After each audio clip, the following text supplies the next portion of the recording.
महाराज एक कसर और है, दिमाग लगाओ इन्हें कि कौन जो है पृथ्वी पे ने मार, आकाश में ने मार है, तो जल में मार सकता है। तो इसने कहा महाराज जल में भी ने मरे, थल में भी ने मरे। ब्रह्मा जी कहने लगे ठीक है, ऊपर नीचे जल में थल में, अच्छा ये बात भी ठीक है, बाहर भीतर भी न मरे। ब्रह्मा जी कहने लगे भैया ठीक है, बाहर भीतर भी न मरो। अनेक अनेक प्रकार की लिस्ट, दिन में न मरे, रात में न मरे। और तो और परेशानी भाई। कहने लगो महाराज ये जो करो, तुम्हारे बनाए जीव से न मरे। ब्रह्मा जी कहने लगे बात भी ठीक है, नहीं हमारा बनाया जीव तुम्हें नहीं मार पाएगा। उसने फिर कहा कि महाराज अबे और कसर है, किसी भी प्रकार के अस्त्र से शास्त्र से नहीं मरे। भाई अस्त्र शस्त्र ब्रह्मा जी के अलावा दूसरे भी बनाते हैं। इसके मन में आया कि अस्त्र शस्त्र से मृत्यु हो सकती है, तो उसने कहा अस्त्र शस्त्र से भी नहीं मरे। अनेक अनेक प्रकार की लिस्ट थमा गई। ब्रह्मा जी कहने लगे मान जा बेटा, अब रहने दे, बहुत हो गए। संपूर्ण वरदान ब्रह्मा जी ने दिए। ये चला आया लौट करके, संपूर्ण जो है संसार पर उसने अपना एक छत्र राज स्थापित कर लिया और संपूर्ण प्रजा में मुनादी करा दी, न यष्टव्यम न दातव्यम न होतव्यम ध्वजा कुछ। न कोई हवन करेगा, न कोई जप करेगा, न कोई तप करेगा। यदि करना है तो हमारे नाम से करेगा। हिरण्यकश्यप को जप देगा, हिरण्यकश्यप को तप देगा। हव्य कव्य और जो है तर्पण सब हिरण्यकश्यप के नाम से होगा। प्रजा परेशान हो गई। कालांतर में प्रहलाद जी का जन्म हुआ। समय आया, प्रहलाद जी को नारद जी का गर्भ में संसर्ग पा गए थे। तो जब से जन्म लिया तब से केवल और केवल भगवान के नाम का स्मरण करते, भगवान के नाम का कीर्तन करते। इसने विचार किया कि महाराज दैत्य कुल में जन्मे प्रहलाद, हमने प्रजा में भगवान के नाम का स्मरण कराना, विष्णु के नाम का जप करना या विष्णु के नाम का तप करना प्रजा में बंद करा दिया और हमारे ही घर में भगवान विष्णु का नाम लेने वाला हो गया है, बात गड़बड़ हो जाएगी। ऐसा करो, जाओ विद्यालय में जाओ। संडमर्क जी के यहाँ विद्यालय में भेज दिया। उनको आदेश दे दिया कि इसके मुख से भगवान विष्णु का नाम बंद हो जाए और इसको जो है आसुरी कुल की शिक्षा दो। प्रहलाद जी वहां असुर कुल की शिक्षा में लगे हैं। उनके साथ और भी बच्चे हैं। दिन भर गुरु जी पढ़ा में कि भैया बड़े आई ऐसे करने पर थे। दिन भर बच्चे सीखे। शाम को जो है प्रहलाद जी के साथ एकत्रित हो में प्रहलाद जी सिखा में भैया गुरु जी ने तुम दिन में जो बात बताई है वह बात झूठ है, सच क्या है? कहा भगवान के नाम का जप ऐसे करना चाहिए। अंगूठा और अनामिका पे माला को सधाओ, इन दोनों पे माला रखो और मध्यमा उंगली से एक दानो एक बार में सरके और जब दाना सरके तब भगवान का नाम मुख से निकले। वो चोरी करने का तरीका सिखावे, ये जप करने का तरीका सिखावे बच्चों को। दूसरे दिन गुरुजी हत्या करने का तरीका सिखावे। संध्या के समय बच्चों को एकत्रित करें, पूजन करने का तरीका सिखावे कि भैया किसी भी परिस्थिति में जल में पांव नहीं लगना चाहिए। जब तक जलपात्र हाथ में है तब तक पवित्र है। यदि जलपात्र नीचे रख दिया तो जलपात्र अपवित्र हो गया। अनेक अनेक बातें सिखावे प्रहलाद जी। गुरुजी परेशान हो गए। एक दिन पिताजी को, तुम्हारा लड़का जो हमारे विद्यालय के बात पवित्र कर रहा है, भगवान के नाम का स्मरण करता है, पूजन करता है, बच्चों को भी सिखा रहा है, हमारा विद्यालय बिगड़ जाएगा, सब बच्चे फेल हो जाएंगे परीक्षा में। इसने जो है प्रहलाद जी को बुलाया, बैठाया, बेटा बताओ गुरुजी ने सबसे अच्छा क्या सिखाया है? तब प्रहलाद जी बताते हैं, तत्साधु मन्यम सुरवर्य देहिनाम सदा समोद्विन्ध्य संगयातो हित्वात्मपातम् ग्रहमन्धकूपम् वनोगतं यद्रियमाश्रयेत।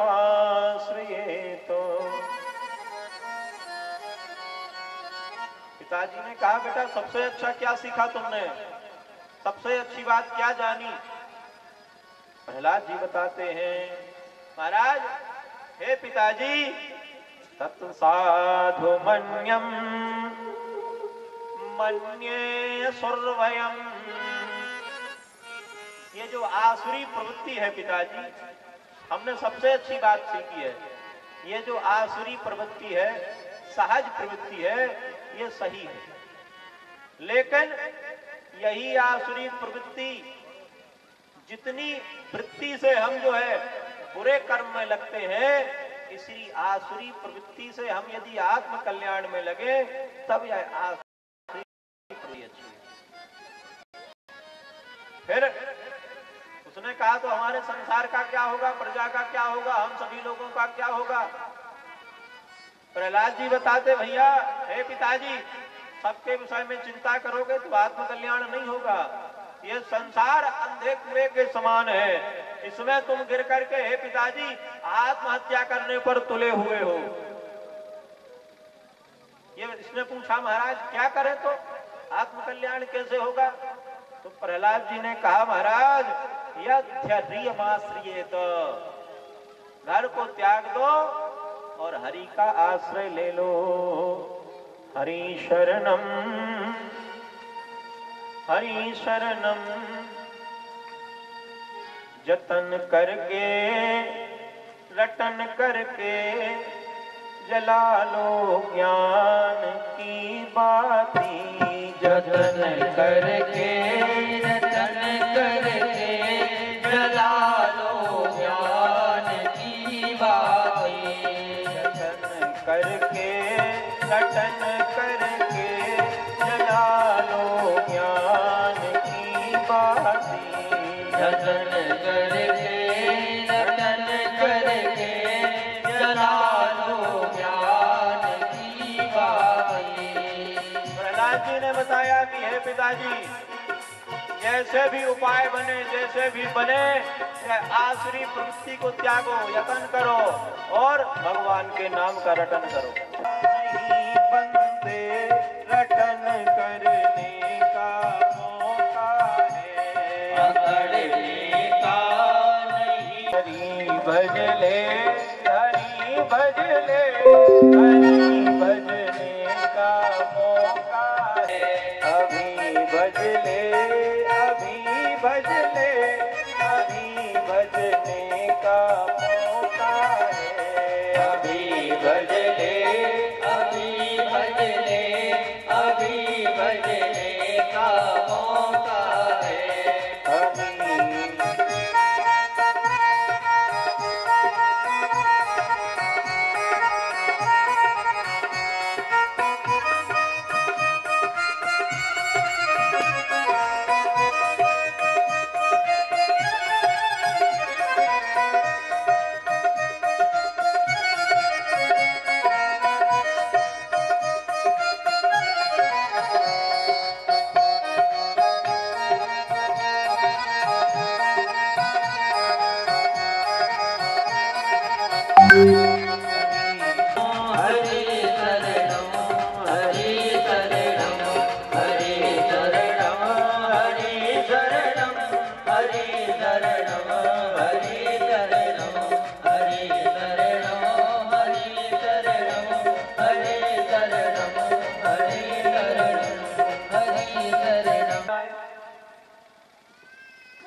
उसने फिर कहा, महाराज अब की बार फिर हम आएंगे, कुछ दिन इस बच्चे को रखो, यदि सीखेगा तो ठीक है, नहीं तो फिर देखेंगे क्या करना है।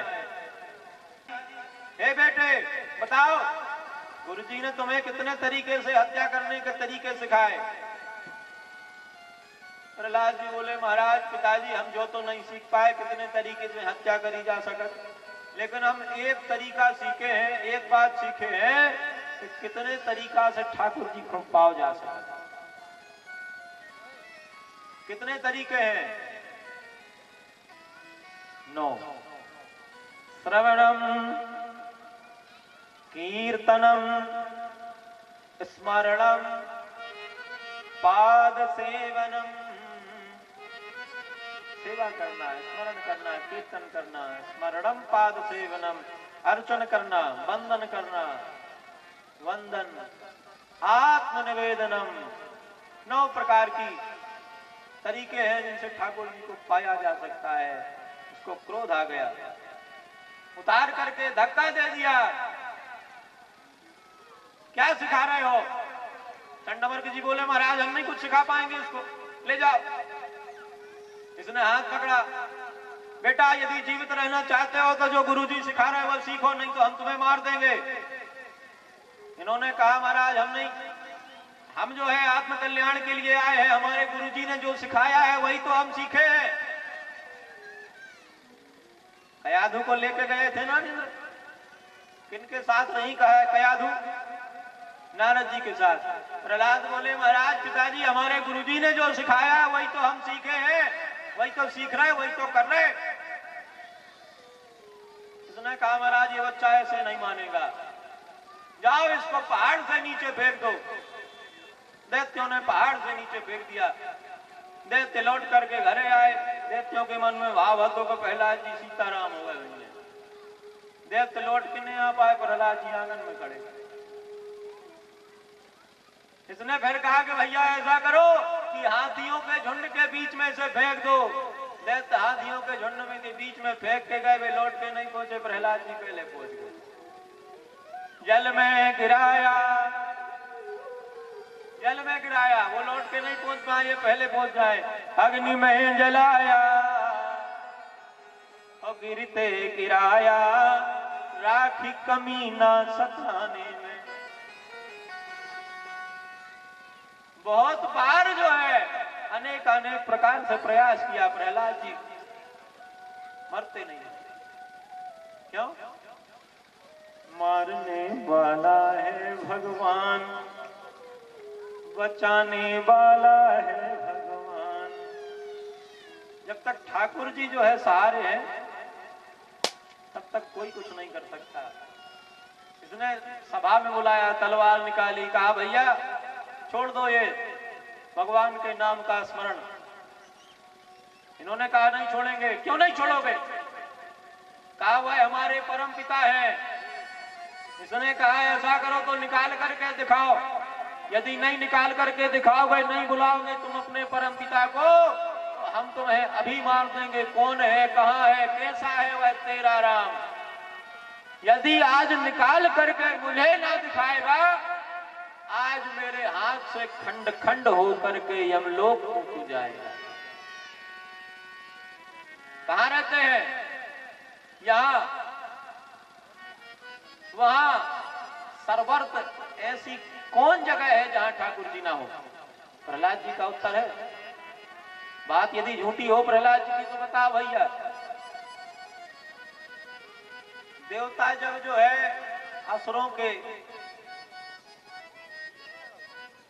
पापाचार से त्रस्त हो गए, आकाश में इकट्ठे हुए, चर्चा करने लगे महाराज भगवान के यहाँ शिकायत करने चलना है। सभी एकत्रित हो गए। किसी ने कहा चलो भगवान के यहाँ चलते हैं। एक बोला कि भगवान रहते कहाँ हैं, दूसरा बोला कि वैकुंठ में भगवान रहते हैं, तीसरे ने कहा वैकुंठ में नहीं है, क्षीर सागर में भगवान है, चौथे ने कहा क्षीर सागर में भी भगवान नहीं है, विष्णु लोक में है। किसी ने कहा वहां भी नहीं है। कहाँ है? कहा लक्ष्मी जी के पास रहते हैं। किसी ने कहा लक्ष्मी जी के पास भी नहीं है, तो कहाँ है? तो किसी ने कहा कि भैया पाताल में बलि के यहाँ है। तब नारद जी ने कहा कि भैया कहीं खोजने की जरूरत नहीं है, हम भगवान के यहाँ गए थे, उन्होंने हमें बताया कि ना हम बसामि वैकुंठे, मैं वैकुंठ में नहीं रहता, योगियों के हृदय में नहीं रहता, मैं तो वहीं रहता हूँ जहाँ भक्त प्रेम से हमारा जो है नाम लेता है, हमारा स्मरण करता है। नारद जी ने बताया भैया हरि व्यापक। प्रहलाद जी वही बात कहते महाराज ऐसी कौन सी जगह है जहां भगवान ना हो? उसने कहा क्या तुम्हारा हरि मुझ में है? प्रहलाद ने कहा हाँ तुम में है। सिंहासन में है? कहा सिंहासन में भी है, खड्ग में भी है, खंबे में है। तो प्रहलाद जी बोले हरि व्यापक सर्वत्र समान, प्रेम से प्रगट होई मैं जान।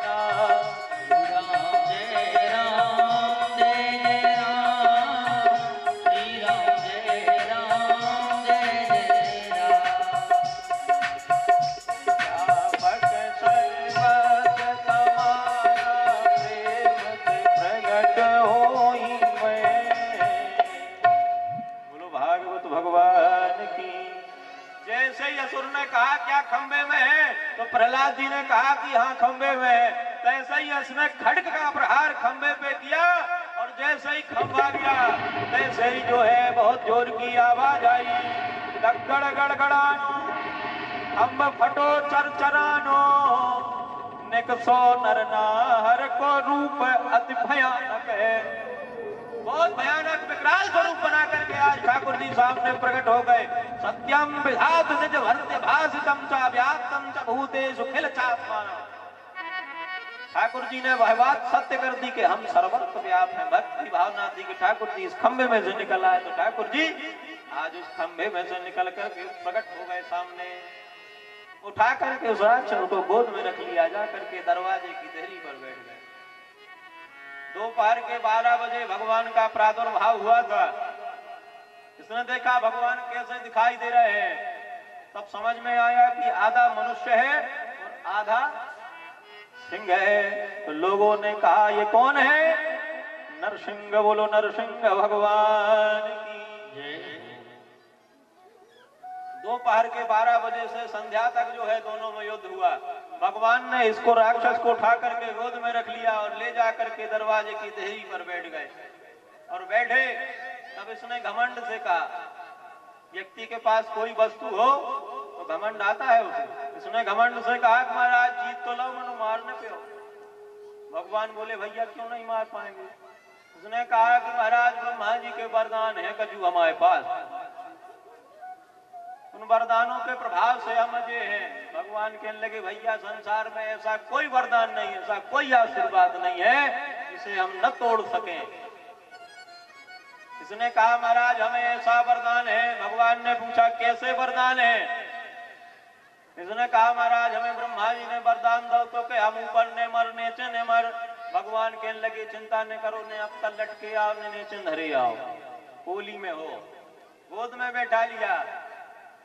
इसने कहा महाराज ये बात ठीक है, न दिन में मरेंगे न रात में मरेंगे। भगवान कहने लगे दोपहर में आए थे लेकिन अच्छे से देखो दिन डूब गो, न दिन आए न रात आए, संध्या को समय है। इसने फिर कहा कि महाराज एक वरदान और है, न अस्त्र से मर है न शस्त्र से। भगवान कहने लगे देखो न तलवार नहीं आए, न गदा आए, न शंख आए, न चक्र आए, ये देखो नाखून है 10 ठैया से हम तुम्हें कल्याण करें। इसने कहा महाराज ये बात ठीक है, एक वरदान और है ब्रह्मा जी का। भगवान बोले क्या वरदान है? इसने कहा महाराज ब्रह्मा की बनाई सृष्टि में निमर है। भगवान कहने लगे ऊपर से नीचे 3 बार तक हमें देख ले, ब्रह्मा हम ये सो बना सकत का? क्यों? आधा मनुष्य है और आधा शेर है। भगवान कहने लगे ब्रह्मा जी बना के जाना होते तो पहले ही बना देते वे, तो ऐसे 2-4 और दिखाते तुम्हें आदमियों से। इसने कहा महाराज ये बात ठीक है, ब्रह्मा जी का एक वरदान और है। कहा कौन वरदान है? कहा ब्रह्मा जी के बनाए समय में न मरे। भगवान कहने लगे भैया बाबी व्यवस्था करी है, स्पेशल महीना चल रहा पुरुषोत्तम को, सब व्यवस्था है। अंतिम में भगवान ने ब्रह्मा जी के संपूर्ण वरदानों का रक्षण किया, इसका उद्धार कर दिया। बोलो नरसिंह भगवान की जय। सुंदर 42 श्लोकों में प्रहलाद जी स्तुति करते हैं। इधर भगवान कहते देखो भैया भक्तों की कामना है, इधर जो है प्रहलाद जी कहते हैं कि महाराज आप आए इसके लिए धन्यवाद है। उधर जो है भगवान कहते हैं नरसिंह जी घर से बाहर रहने लगे। अब नरसिंह जी जैसे धीरे धीरे एक और आए संत, उनकी आंखें नहीं रहती। नरसिंह जी महाराज ने कहा भैया तुम कहां जाओगे, तुम्हारे पास आंखें नहीं है, यहीं रहो, आप हमारा भरण पोषण कर लोगे। नरसिंह जी कहने लगे कोई बात नहीं है, परिवार को नहीं करो मनो तुमाओ कर है। 1 से 2 हो गए। तब तक तीसरे साधु को पता चल गया कि नरसिंह महाराज जिनका कहीं कोई आश्रय नहीं है, नरसिंह जी महाराज के चले जाओ वे आश्रय प्रदान करते। 2 हो गए, 3 हो गए, धीरे धीरे 16 साधु हो गए सूरदास, 16 जे और 17वें नरसिंह। धीरे धीरे अब नरसिंह जी महाराज जैसे तैसे भजन पूजन तो अब सीताराम है। अब 16 लोगों के भोजन की व्यवस्था करें।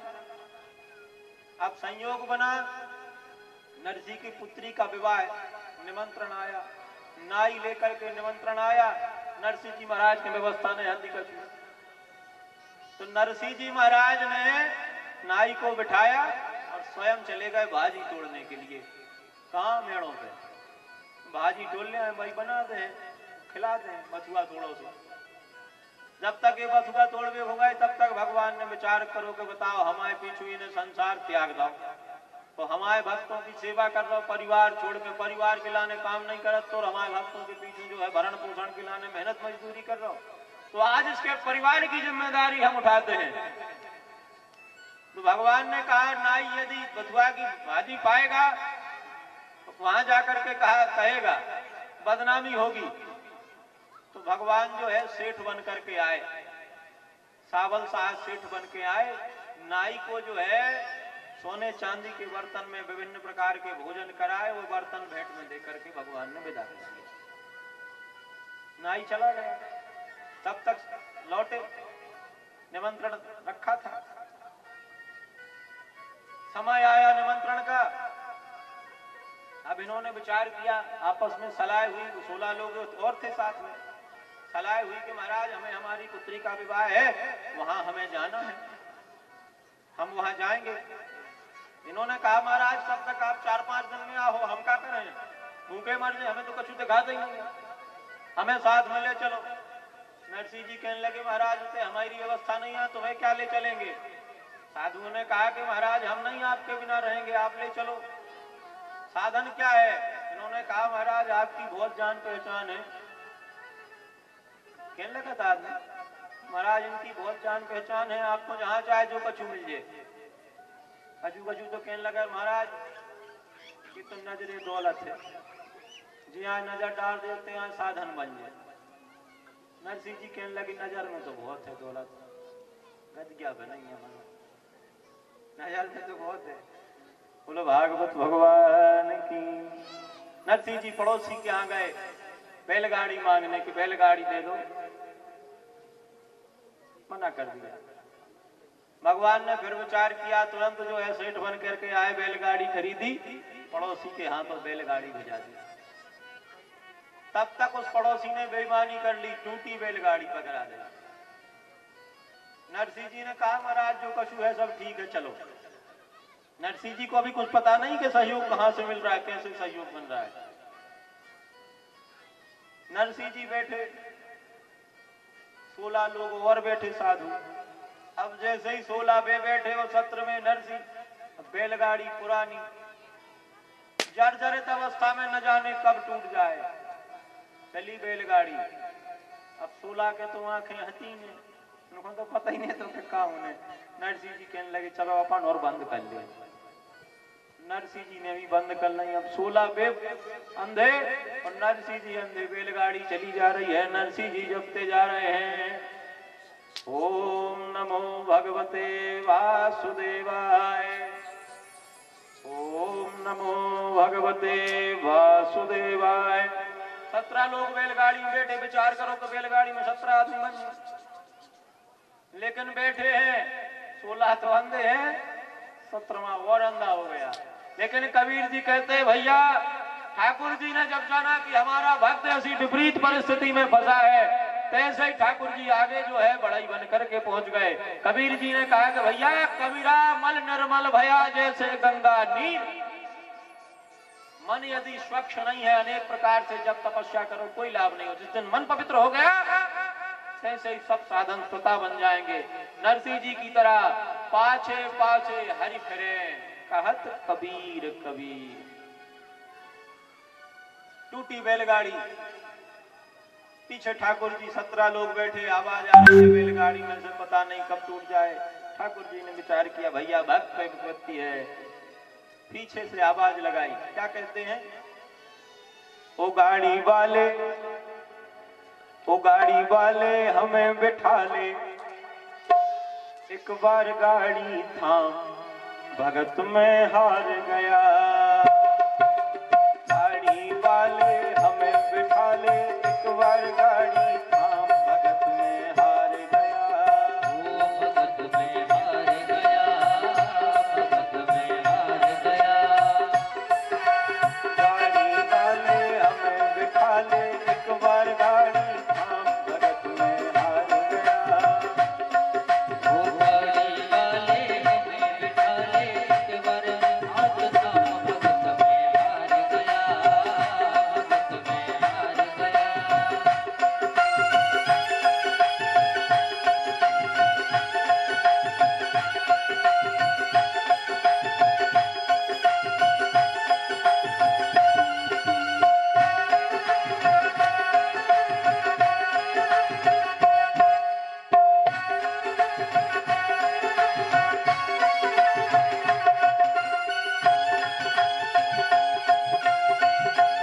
पीछे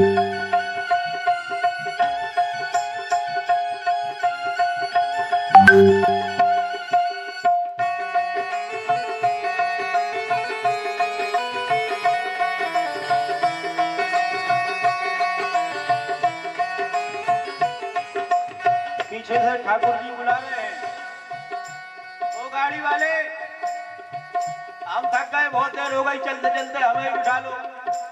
नरसिंह जी बोले महाराज हमारे 16 जे अंधरा बैठे सत्र में, हम इन 16 को दिखात नहीं है, हमें तनक बहुत दिखात है, तो हम भी आंखें बंद करे हैं, हमारों को ठिकानो नहीं आके पहुंचे कि नहीं पहुंचे। गाड़ी टूटी है, तुम कैसे बैठोगे? भगवान बोले चिंता मत करो, नरसिंह भगत यूं कहने लागे गाड़ी मेरी पुरानी है। नरसिंह भगत यूं कहने लागे गाड़ी मेरी पुरानी है। अब भगवान ने कहा कि भैया चिंता मत करो, गाड़ी तेरी ठीक करूंगा ये मन मैंने गाड़ी तेरी ठीक करूंगा ये मन मैंने ठानी है। नरसिंह जी ने कहा कि महाराज ऐसा आपने कैसे विचार कर लिया कि हमारी गाड़ी ठीक कर दोगे? कभी सुधारी है गाड़ी? भगवान कहने लगे भैया हमारा जन्म जन्म को काम है गाड़ी बनावो, बिगड़ी गाड़ी सुधार वो हमारा जन्म जन्म को काम है। नरसिंह जी ने कहा कौन हो? तो भगवान बोले भैया खाकी मेरी जात भगत जी, कृष्णा मेरा नाम, भगत में हार गया। भगत में हार गया, हाथी मेरी जात कृष्णा मेरा नाम, भगत में हार गया, भगत में हार गया, भगत में ठाकुर जी पहुंच गए, भैया हमें उठा लो। इन्होंने कहा महाराज बन नहीं पाओगे। जैसे तैसे निवेदन हुआ, परिचय हुआ, ठाकुर जी ने आरी लेकर के गाड़ी को सुधारा, बैठाया, सुधार करके नरसिंह ने कहा तुम पीछे बैठ जाओ 17 लोग, अब हम गाड़ी चलाएंगे, चिंता मत करो, जहां तक तुम्हें जाना है वहां तक हम तुम्हारी गाड़ी भेज देंगे। हवा के वेग से, वायु के वेग से आज गाड़ी दौड़ती चली जा रही है। गंतव्य पर पहुंचे और जैसे ही गांव आया जहां से निमंत्रण आया था पुत्री के यहाँ से, गांव के बाहर ठाकुर जी ने कहा कि भैया अब हमें जाना है, अब हम जा रहे हैं। नरसिंह जी बोले महाराज जा रहे हो वो तो बात अच्छी है, लेकिन आपने हमारी गाड़ी सुधारी थी, तो हमारे पास देने के लिए तो कुछ है नहीं विदाई में जो हम आपको दें। एक बात है क्या महाराज, बदले में हम कीर्तन करते हैं तो कीर्तन तुम्हें सुना दे रहे, तुम्हारी मजदूरी जुड़ जाएगी। भगवान बोले भैया बस यही तो हमारा काम है, जो हमें कीर्तन सुनाता है उसकी बिगड़ी गाड़ी हम बना देते हैं। समझना बात, ठाकुर जी का संदेश, जिसकी गाड़ी बिगड़ी हो गए तो भगवान हो का सुनावे है? बोलो भागवत भगवान की। गाड़ी छोड़ करके ठाकुर जी चले गए। नरसिंह ने जैसे ही आंखें खोली देखा हम तो नगर में पहुंच गए, जाकर के पुत्री के यहाँ रात्रि विश्राम किया। परिचय दिया कि पिताजी आ गए हैं। उस समय प्रथा थी कि पिताजी आते थे तो कुछ भेंट लेकर के जाते थे। सास ने कहा ऐसा करो तुम्हारे पिताजी आ गए हैं, ये कुछ लिस्ट है जाकर के उनको दो, ये सामान वो लेकर के आएंगे। सास ने लिस्ट थमा दी पुत्री के यहाँ। नरसिंह जी के तो खावे की व्यवस्था नहीं थी, सामान की व्यवस्था कहां से करते। रात्रि में नरसिंह जी रो रहे हैं ठाकुर जी के सामने, और क्या करें महाराज, आज सम्मान जाने वाला है।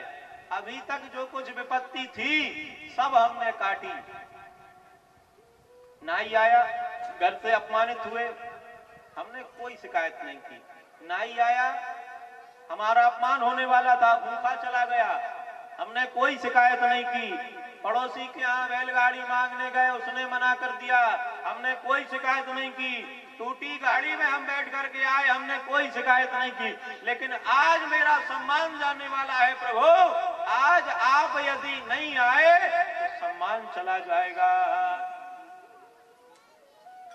देखो यहाँ भक्त आश्रय पा करके भी क्या वास्तविक दृष्टिकोण में क्या ठाकुर जी सहयोगी नहीं थे नरसी के? विचार करो, क्या तुम्हारे सहयोगी नहीं है भगवान? जब जब विपत्ति आती है, जब जब विपरीत स्थिति आती है, तब तब कहीं ना कहीं से तुम्हारे सहारा देने के लिए ठाकुर जी किसी ना किसी प्रकार से माध्यम बनकर के तुम्हारे सामने प्रकट हो जाते हैं। लेकिन नरसी की तरह हम सबको भी आदत पड़ गई शिकायत करने की। नरसी कह रहा, महाराज आज विपरीत स्थिति में फंस गए हैं, आज यदि नहीं आए तो लज्जा सम्मान चला जाएगा, लज्जा के कारण हमारी इज्जत चली जाएगी, सम्मान चला जाएगा। भगवान प्रकट हो गए, भगवान शिकायत करने लगे नरसी से, भैया उस समय तुम्हारे यहाँ जब नाई आया था तो नाई को सोने चांदी के बर्तनों में भोजन कराने के लिए कौन गया था? हाँ? आज जब बैलगाड़ी तुम्हारी पड़ोसी के यहाँ तुम बैलगाड़ी मांगने गए, उसने बैलगाड़ी नहीं दी और तुम लौट करके घर आए, बताओ वही पड़ोसी बैलगाड़ी लेकर के तुम्हारे घर आया, न जाने उसके मन में ऐसा क्या भाव बना, कैसे उसके भाव परिवर्तित हुए। यह भाव परिवर्तित तुम्हारे थे, यह भाव परिवर्तित मैंने नहीं किए तो किसने किए?